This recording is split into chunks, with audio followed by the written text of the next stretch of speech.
អីបន្តិចវាយបានតែបតស្អីបន្តិចវាយបានតែបតចង់និយាយថាបតឥឡូវអត់ដូចបតសម័យមុនទេបតឥឡូវនេះបតសម័យ Gen Z ទឹកដៃវិញដូច player មានកម្រិត rank 100 star 200 star អញ្ចឹងបើថា game លេង5 10នាទីវាយគ្នាទាំង5 10នាទីអត់ឲ្យយើងសម្រាកយកហ្មង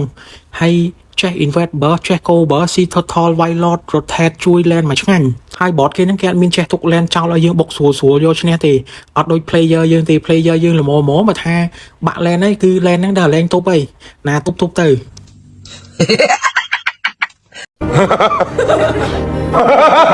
ហើយគ្នាយើងដើរលេងប៉ោតខ្ញុំមករយៈនេះប៉ះរៀងញឹកញាប់ប៊ីចាញ់រហូតតែលេងអត់ដៃចាញ់ទេគ្រាន់តែប៊ីចាញ់ឲ្យតែខានលេងហ្គេម2ថ្ងៃអីពេលមកលេងវិញដឹងតែគេឲ្យប៉ះបតហ្មងមុនធូនឲ្យប៉ះបតហ្នឹងហ្មងហើយនេះផិនភាកហ្នឹងទងជាតិចម្រុះជាតិសាសហើយអត់មាន expert អត់មានអត្តញ្ញាណបានអីទេឃើញអញ្ចឹងតិចថាប៉ះបត easy ដល់ឈ្នះណាអត់មាន easy ជាមួយទេ